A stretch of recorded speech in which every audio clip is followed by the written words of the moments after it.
The novelist Martin Amis, the contents of whose new book, The Second Plane, have been published in fragmentary form over the last 7 years, has a clearer idea of what's in store. Amis's first response to the post-9/11 world came just 7 days after the attacks on the World Trade Center. And since then, in a series of essays, short stories and reportage, he's been returning time and again to religion, politics and terrorism. His thoughts on Islam and of the responsibilities of Muslims to combat extremism have prompted angry criticism. I talked with Martin Amis about The Second Plane and the controversy he's sparked. It was the advent of the second plane, sharking in low over the Statue of Liberty. That was the defining moment. You say that Islam as a religion is totalist. Did you not stop and worry how that sort of statement would be received by the ordinary free-thinking individual Muslim? Any thoughtful Muslim must agree with the Ayatollah Khamenei, who said that, with other religions, you do your once-a-week duty and you say the right things every now and then. He says Islam isn't like that. It follows you into every room in the house, into the bedroom, into the bathroom, into the kitchen. It is a complete way of life in various versions, and the jihadi wing has certainly revived and intensified that notion.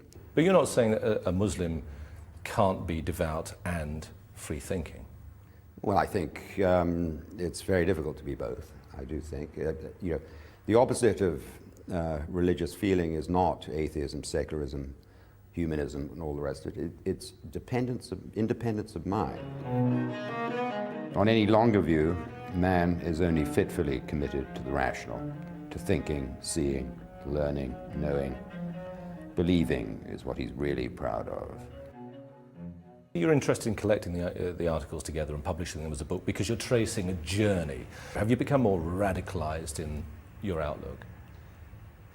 No, I don't think I have. I think I've become more realistic about how very, very susceptible we are as a species to group thought, to mass emotion, to ideology. Fatally weak we are against it. And we see that not only on the jihadi side, but on the kind of side of what used to be called the left. The ideology we're struggling with and have been largely stupefied by is multiculturalism, which is an obvious fraud right from the start, a kind of polite fiction. And I've become increasingly astonished by its ubiquity and power. You're suggesting that multiculturalism is a misconceived concept? Yes, I do, yeah. I think that there are not all cultures are equal.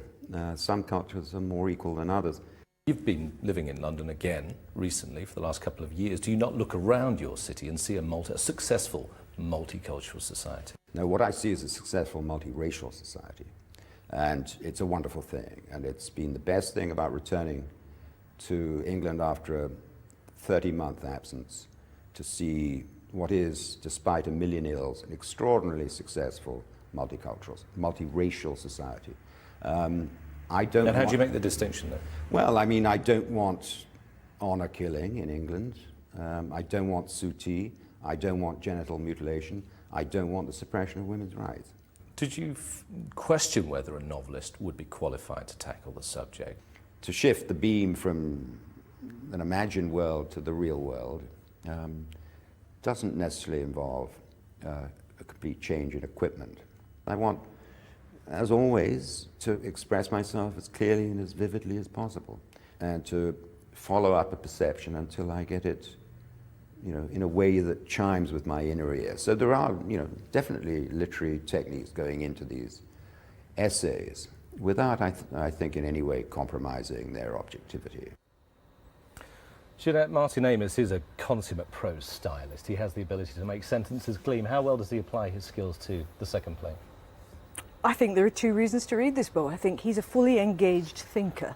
And by that I mean that when he's passionate about something, he brings his whole self to it, not just the top of his mind, but the man that he is. And that includes the confusions, the weaknesses even, which I respect. It's not didactic in the sense of a fixed position, although some of the things he says are very tricky.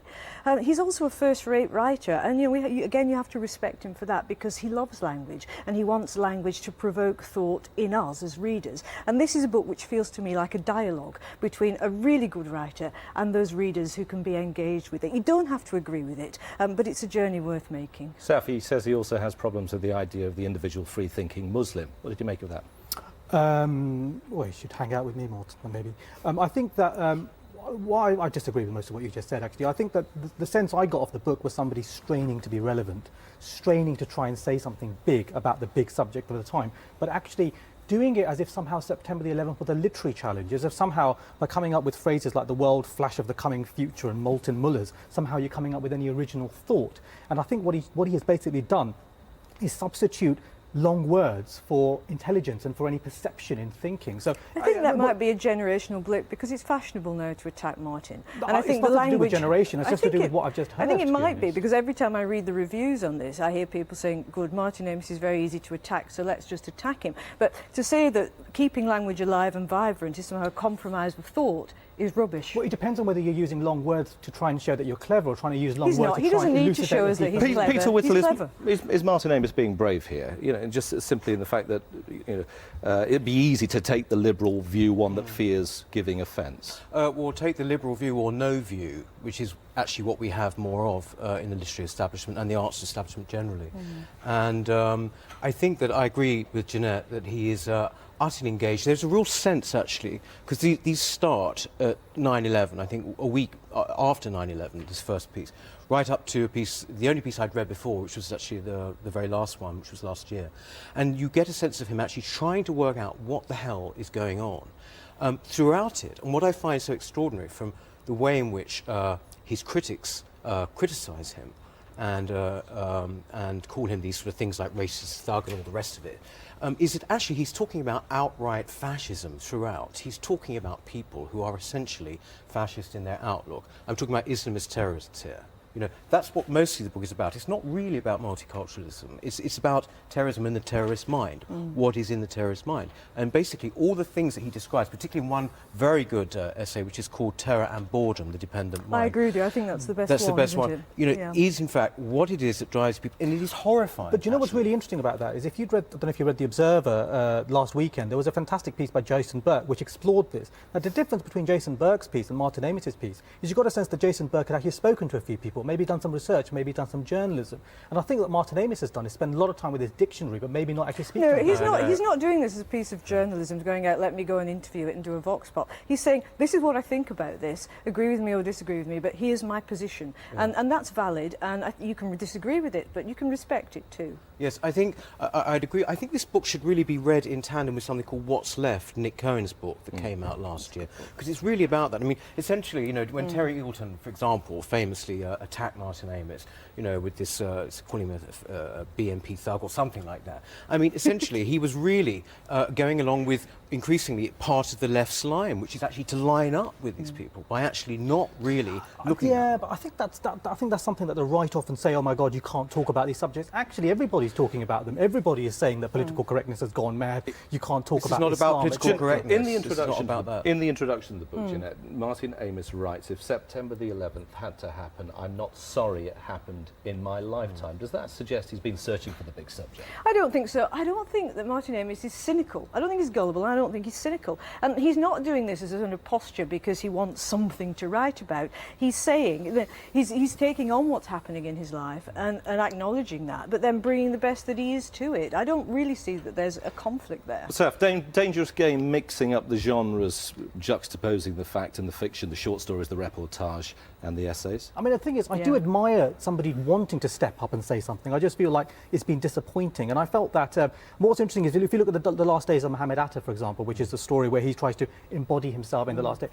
Muhammad Atta was a Muslim. He was a believer. But Martin Amis cannot obviously imagine somebody being a believer. Therefore, he makes Muhammad Atta an unbeliever. I thought there's a good example of somebody who could have maybe had a literary challenge, but they didn't rise to the occasion. It is very inventive. Yeah, I agree with you that perhaps those two stories should not be in this collection of journalism. In the way that, as you read along, it punctures it, because he said he wanted to set it out chronologically so that we could have a sense of how his thoughts develop. And you hit the short stories and you're thrown out of the cart. But did you not get I got a feeling from reading this of not much of a glint of a coming future, but a sense of what Julie Birchall might sound like if she'd gone to university. No, God forbid. I mean, I think he's being much more responsible than that. I think it's an extremely important book. It is an important book. The book is The Second Plane, which is published by Jonathan